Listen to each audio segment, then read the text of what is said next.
by parliamentary privilege. This is the first time that a committee has attempted to take contributions from the public gallery, so congratulations to all of you in taking part in a parliamentary first. We are not necessarily looking for more questions for the panel to respond to. They've had plenty of questions from us, but if they want to contribute or respond, then of course you may, all of you. The aim is to give more people the chance to contribute. We're looking to understand the specifics of how an immigration system for science and innovation might work. We want to go beyond general statements that mobility is good for science and innovation. We need to get to the specifics if we're to provide guidance and advice to government at this crucial stage of the negotiations with the EU. So I'll take comments and contributions, including from members, but remember that there's been there are lots of opportunities to speak and to contribute. So who wants from the wider public gallery to start us off with a contribution?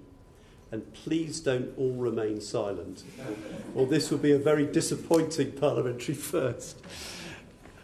So who's going to start us off? Yes, the back row. I thought you were preparing to put your hand up.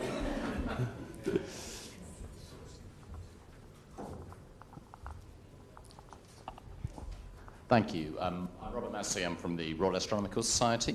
It's very interesting to hear the previous contributors, and I generally agree with everything that's been said. I think one of the things the committee has to be aware of in this is that there are some areas of science, like the ones we represent, which is space science, geophysics, astronomy and so on, where there are actually more impacts than in others. So when we did a survey of our workforce recently, we found that something like half of postdocs come from outside the UK.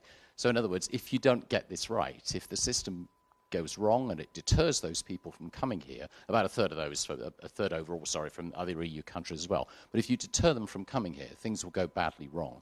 So you have to have a system that acknowledges this, that allows particularly early career researchers, not just people who are described as the brightest and best always, to come here. I think that's unhelpful rhetoric, actually. I think it deters people unless they're very senior in their career and they're probably slightly arrogant about their achievements and they think, yes, I am a Nobel laureate, of course I should be allowed in. But you have to make it work. You have to have a system that's responsive, that's actually quite affordable. If you're only coming for a year, say you don't want something which incurs high fees because it will deter potential employers, particularly universities and research establishments. And to bear in mind that those sciences are thriving precisely because of that incredibly international base. Half the workforce, I can't stress how important it is. If that half is lost, we will be much the poorer for it. Thank you very much indeed. Richard, were you about to respond to that?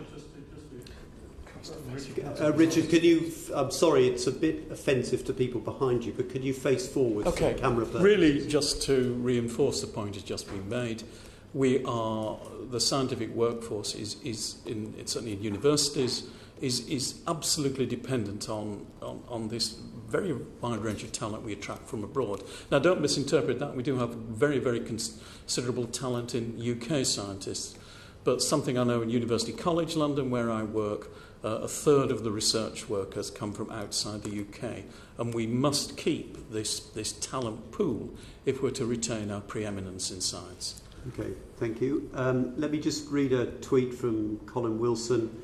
Whatever system is in place needs to be properly resourced. Long application times, poor communication, high costs and administrative errors all present barriers to hire those who need visas, especially those with families, working spouses, etc. It'll be costly. And any application process which requires applicants to forfeit their passports for months at a time is unacceptable for a highly mobile research workforce. This tends to make researchers use the premium services which are even more expensive. Not like your Thermion, I take it. Other contributions from the audience? Yes. Thank you. My name is Melissa Baubel. I'm with Fragamin in Toronto, Canada. So if I could offer some comparative comments to what's been said today. Firstly, just a couple of comments generally about the Canadian system.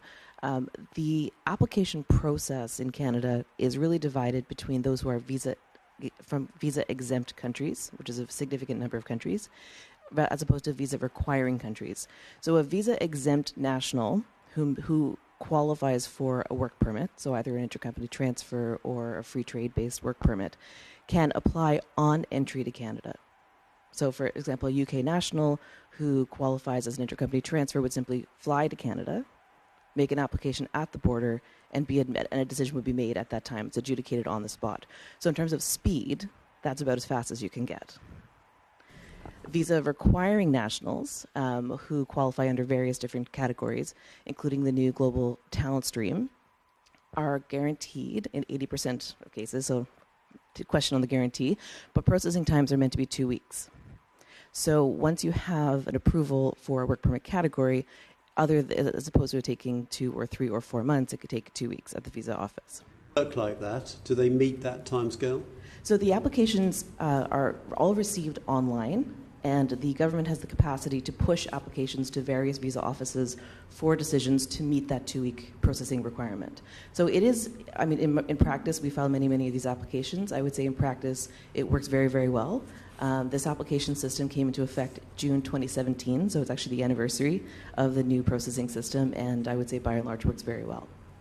And it was suggested earlier in the formal session that the Canadian system overall is business friendly and effective. Is that your view? Absolutely, that's my view. And a couple of general comments would be one, because we have no caps, neither on nationality nor on occupations.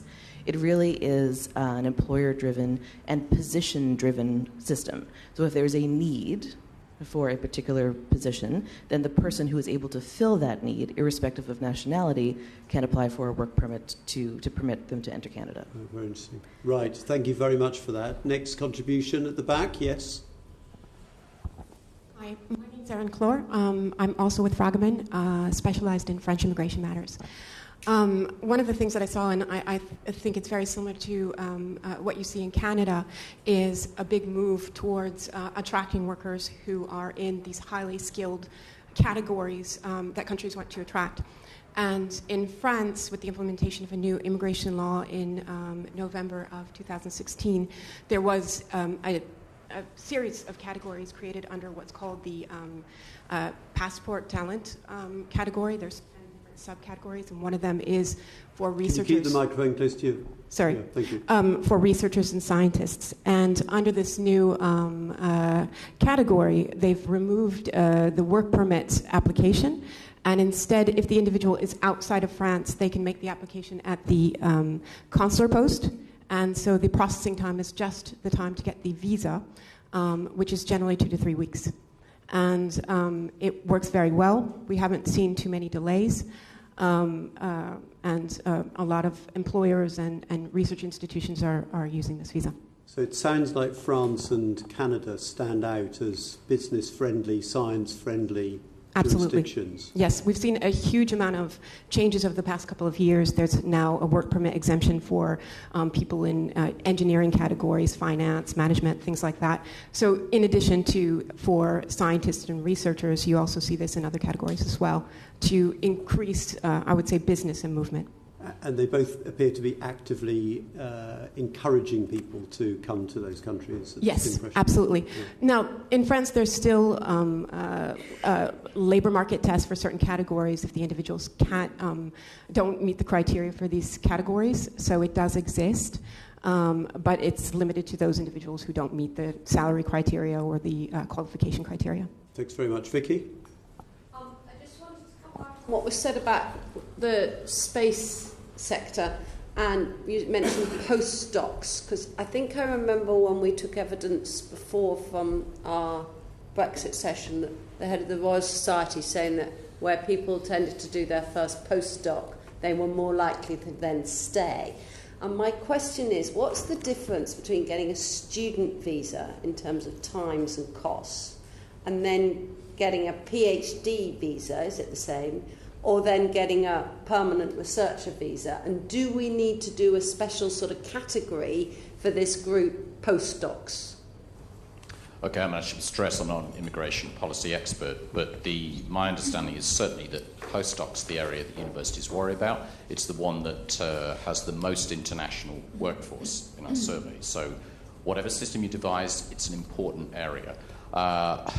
I think the issues seem to be things like, well, if you've got quite a short-term contract, it's not worth going through the process.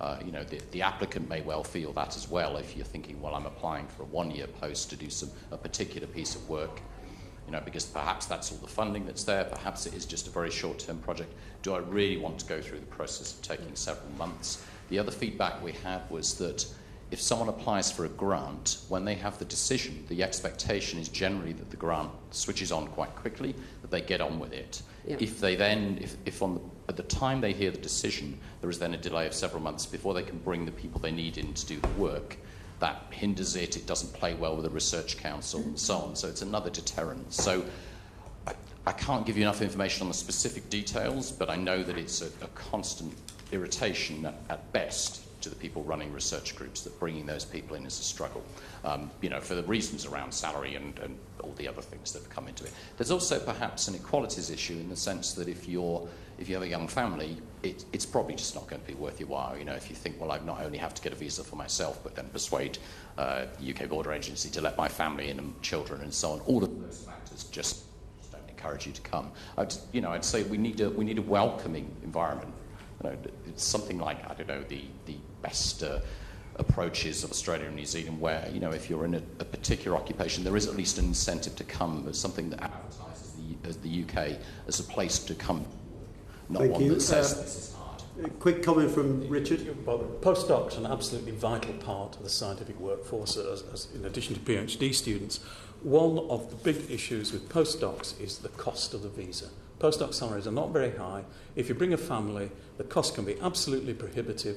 I know a personal case, I wanted to attract a very talented person from outside the EU to my own research group, and when he looked into the cost of bringing his family